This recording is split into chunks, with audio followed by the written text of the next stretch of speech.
The steam swirled around us like a thick fog, blurring the lines between friendship and something far more dangerous. Jamie and I had been inseparable since college, our bond forged in late-night study sessions and shared secrets over cheap coffee. But that afternoon in the upscale sauna at the downtown spa in Chicago, as we sat wrapped in towels on the wooden benches, her casual question about my love life hit like a punch to the gut. "Piper, why haven't you dated anyone seriously since Sarah? You're amazing, guys would kill for you." I froze, the heat amplifying the pounding in my chest, and before I could stop myself the words tumbled out. "Because I'm not into guys, Jamie. I never have been. And right now, sitting here with you, I realize I'm falling for you." Her eyes widened, the color draining from her face as if I'd slapped her. Jamie, my straight best friend, the one who'd always talked about her crushes on boys, her dreams of a white picket fence with a husband and kids. The silence stretched, broken only by the hiss of steam until she whispered, "Piper, no. This can't be happening." But it was, and in that moment, every wall we'd built over years of platonic affection came crashing down, leaving us exposed and raw. I pulled back, my heart racing, regretting the confession instantly. We'd come here to unwind after a brutal week, me from my high-pressure job as a graphic designer, her from the endless arguments with her fiancé Mark. The sauna was supposed to be a safe space, a girl's day out. Instead, it became the epicenter of an earthquake that would ripple through our lives. Jamie stood up abruptly, clutching her towel, her voice shaking. "I need air. I can't process this right now." She fled the room, leaving me alone with the suffocating heat and the weight of my truth. Back in the locker room, I dressed quickly, my hands trembling. When I found her outside, leaning against the spa's brick wall, tears streaked her cheeks. "Why tell me now? Why like this?" she demanded, her blue eyes stormy. I had no good answer. For years I'd buried my feelings, watching her date guy after guy, convincing myself it was just a crush. But lately, with her engagement crumbling under Mark's controlling ways, I'd seen glimpses of vulnerability in her that made my resolve crack. Because hiding it was killing me, I admitted. "And I thought, maybe you felt something too."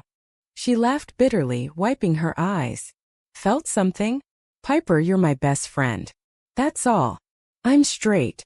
I love Mark, even if things are rough."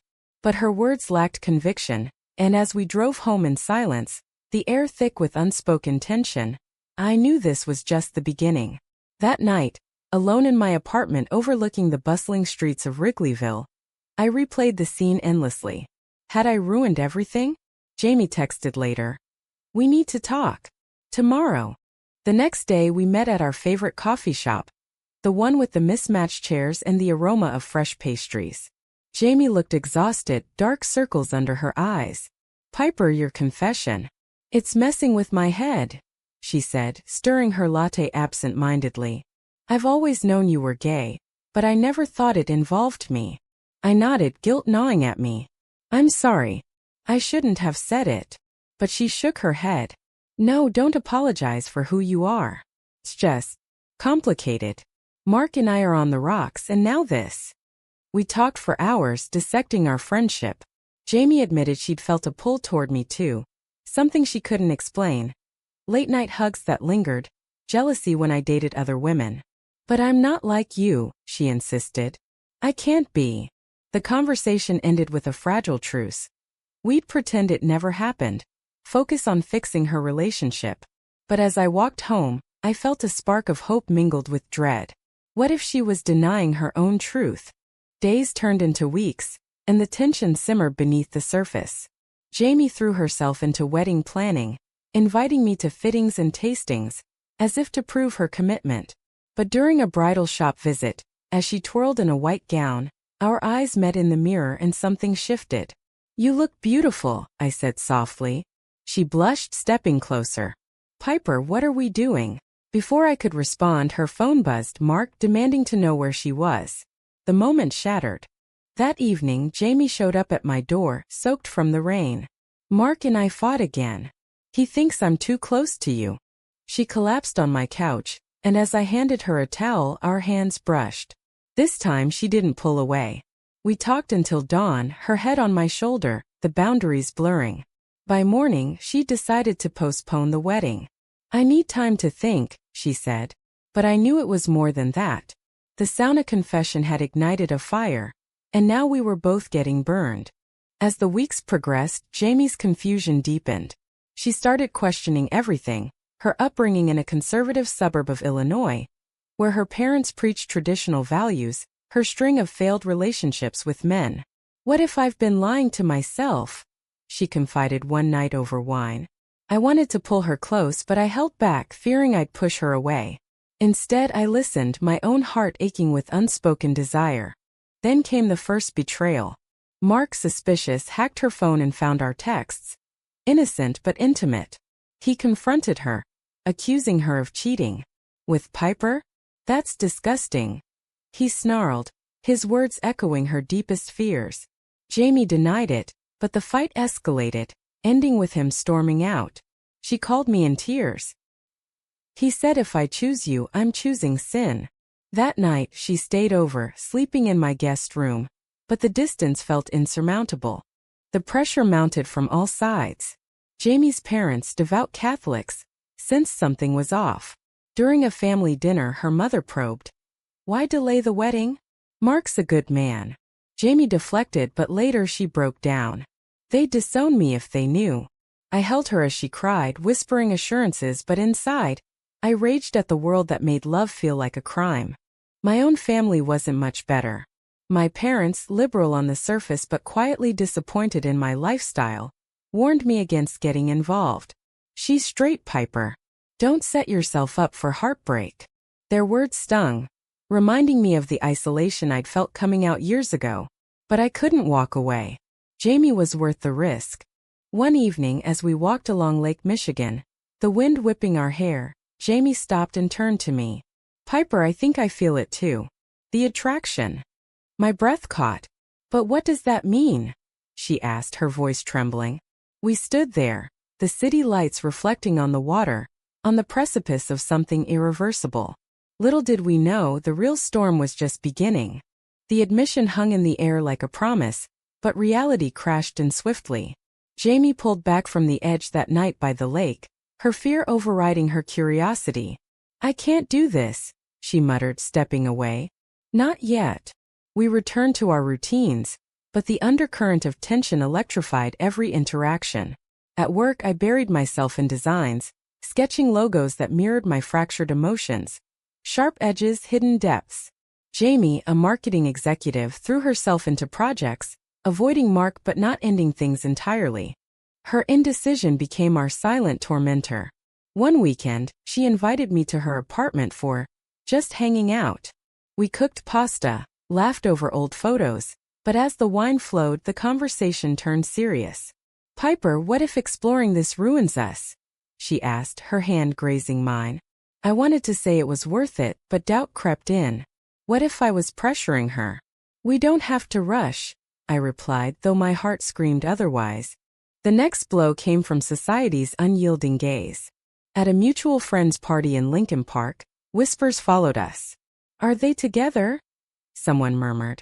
Jamie overheard, her face flushing. She spent the night clinging to Mark, who'd shown up uninvited, his arm possessively around her. I left early, jealousy burning like acid. Later, she texted, "I'm sorry. I panicked." Mark sensed the shift and doubled down. He proposed couples therapy, framing it as saving their future.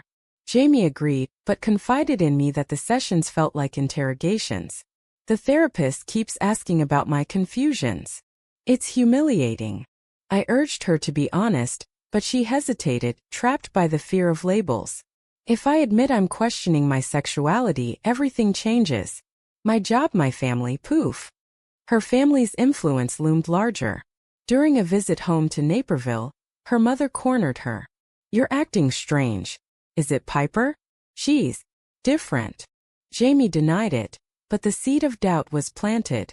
Back in the city, she distanced herself, canceling plans. "I need space," she said. The rejection stung, amplifying my own insecurities. Was I delusional, thinking a straight woman could change? Isolation set in. My friends, a mix of queer and straight allies, offered mixed advice. "Give her time," one said. "Walk away." another warned. I chose the former, but the waiting was agony. Nights alone I scrolled through social media, seeing happy couples, hetero and homo alike, and wondered why love had to be so complicated. Then a turning point, Jamie's work trip to New York.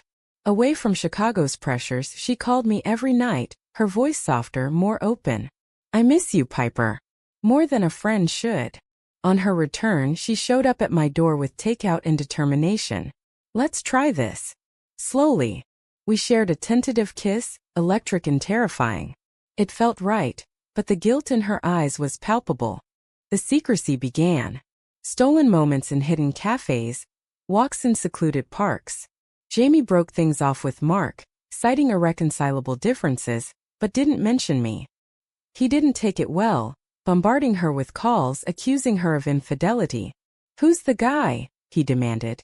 She hung up, but the harassment escalated. One night, he showed up drunk at her building, yelling slurs about Dyke stealing his girl. Neighbors called the police and Jamie filed a report, her hands shaking as she recounted it to me. The incident forced a confrontation with her inner demons. I feel like a fraud, she admitted, curled up on my couch. All my life I've played the perfect daughter, the straight girl. Now what? I shared my own coming out story, the rejection from old friends, the awkward family holidays. It's hard, but living authentically is worth it. She nodded, but doubt lingered. Family pressure intensified. Jamie's sister, Emily, visited and sensed the change. You're glowing but sad. What's going on? Jamie confessed partially. I ended it with Mark. And I'm seeing someone new. Emily pressed, and when Jamie revealed it was a woman, shock turned to concern. Mom and Dad will freak. Think about the family. Emily's words echoed Jamie's fears. She started pulling away again, canceling dates. I can't hurt them, she said. But the push-pull was exhausting. One argument escalated. You're toying with me, I shouted. Decide what you want. Tears streamed down her face. I want you, but I can't lose everything. The mending came unexpectedly. At a pride event I dragged her to, anonymous in the crowd, we danced under rainbow flags. For the first time she held my hand publicly, a small act of defiance. This feels good, she whispered. But back home reality intruded. Her parents called, inviting her for dinner with Mark. They think we can reconcile, she explained, guilt-ridden. She went against my pleas. Hours later she returned in tears. They ambushed me. Said I'm confused, that therapy could fix me. Rage boiled in me. That's bullshit. You're not broken. But the damage was done. Jamie retreated into herself, questioning if pursuing us was selfish. My own moral quandary deepened. Was I enabling her denial? Friends warned me. She's using you as an escape. But love blinded me. We continued in limbo, each stolen moment a bomb and a wound. The climax of this phase hit during a weekend getaway to Michigan's dunes. Away from prying eyes, we explored our connection. Conversations deep into the night, walks on the beach. Jamie opened up about childhood pressures. Dad always said girls like me marry nice boys. I shared my struggles. Coming out cost me relationships but gained me freedom. On the drive back, she made a decision. I'm telling them. About us. Hope surged but fear tempered it. What price would she pay? The confrontation with Jamie's family unfolded like a scripted nightmare. We drove to Naperville on a crisp autumn afternoon. The leaves turning shades of red and gold, mirroring the fire in my veins. Jamie gripped the steering wheel, her knuckles white. They love me. They'll understand, she said, more to convince herself than me. I nodded, squeezing her hand, but dread coiled in my stomach. At the door, her mother, Linda, greeted us with hugs, her smile faltering when she saw our intertwined fingers. Piper, nice to see you again, she said tightly. Inside, the house smelled of pot roast and tension. Her father, Tom, a retired engineer with a stern jaw, shook my hand firmly. Emily was there too, avoiding eye contact. Dinner started civilly, small talk about jobs, the weather. But as plates cleared, Linda dove in. Jamie, we heard about Mark. What happened? Jamie took a breath. Mom, Dad, I'm seeing someone new. It's Piper. Silence descended like a hammer. Tom's fork clattered. Piper? As in, romantically. Jamie nodded. Linda's face crumpled.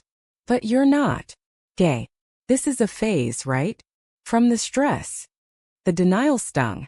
It's not a phase, Jamie insisted. I love her. Tom exploded. Love? This is unnatural. We raised you better. He quoted Bible verses, his voice booming. Linda cried. What will the neighbors say? The church. Emily interjected. Guys, calm down. But the damage spread. Tom turned to me. You did this.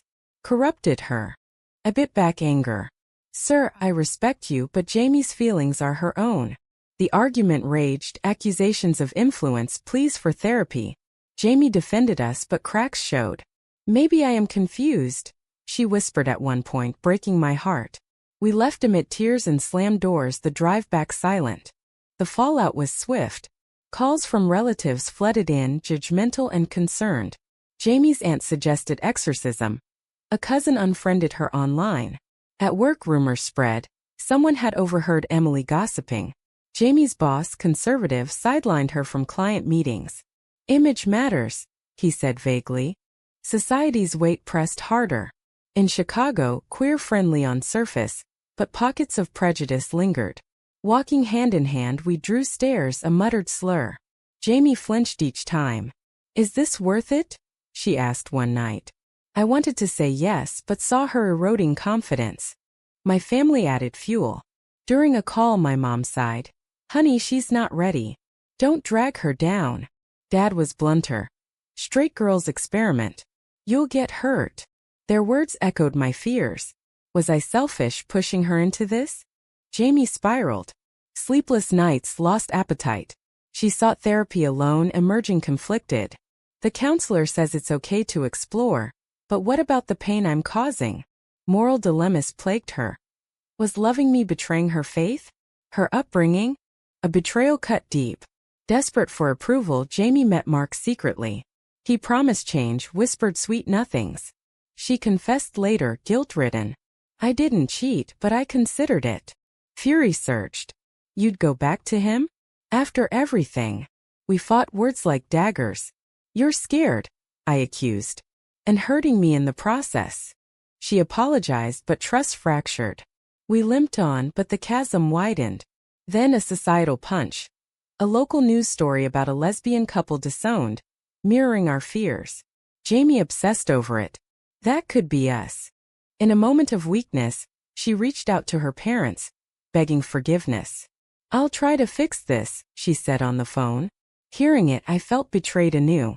When she hung up, we clashed. Fix what? Us. Tears flowed. I don't know anymore. The turning point came at a support group I convinced her to attend. LGBTQ+ folks sharing stories.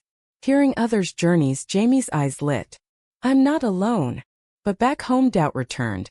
Her parents demanded she choose family or this lifestyle.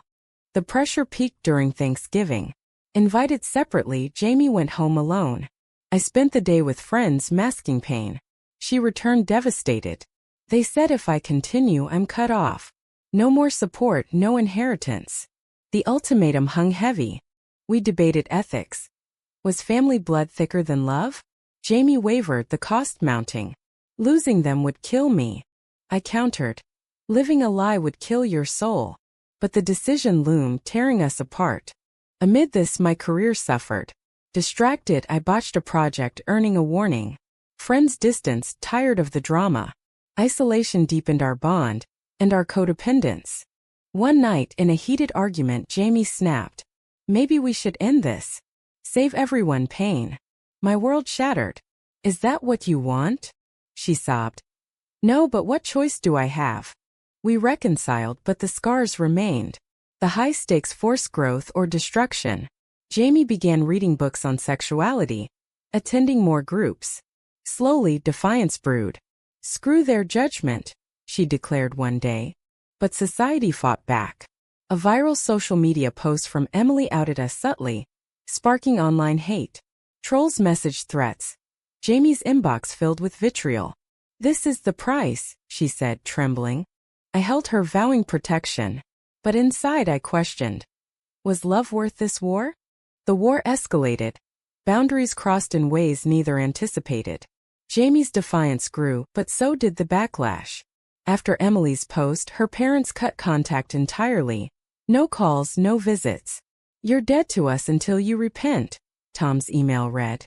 Jamie crumpled, the rejection a visceral wound. "They were my everything," she wept.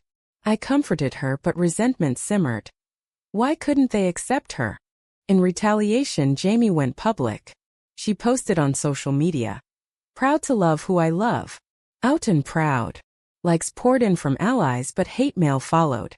Mark, fueled by spite, spread rumors at mutual gatherings, calling her a confused slut. Friends divided.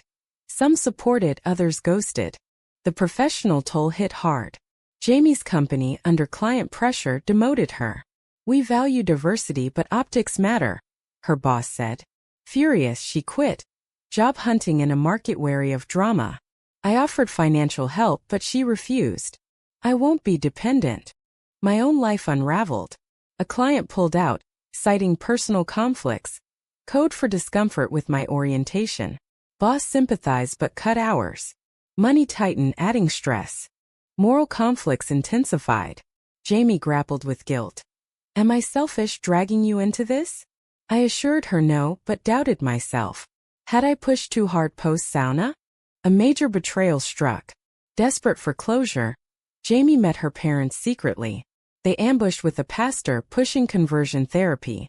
"It's for your soul," Linda pleaded. Jamie resisted but emerged shaken. "They offered money to leave you." Rage blinded me.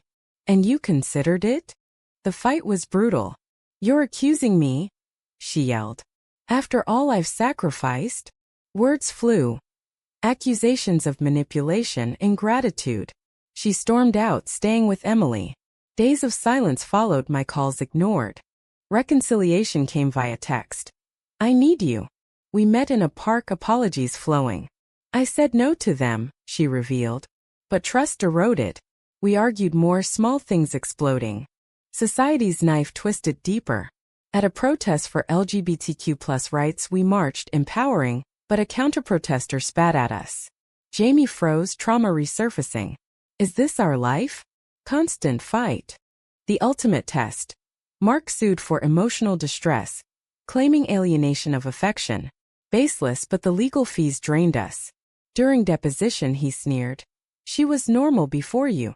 Jamie testified strongly, but the ordeal broke her spirit.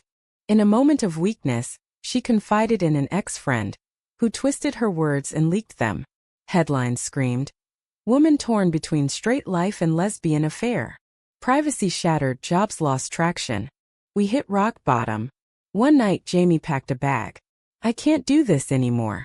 The cost is too high." My pleas fell on deaf ears. "Stay," I begged. She left, the door slamming like a finality. Alone I reflected on choices. Had the sauna confession been a mistake? Friends consoled. "You deserve truth." But the void ached. Weeks later, Jamie returned changed. I went home. Told them everything. They disowned me fully. Tears fell. But I'm free.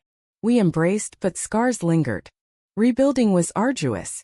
Therapy helped unpack traumas, her internalized homophobia, my fear of abandonment. We navigated new normals. No family holidays, cautious friendships. A final twist. Emily switched sides, apologizing. I was wrong. Small victory, but Jamie's parents remained steadfast. As tensions eased, we faced one more hurdle. Public scrutiny.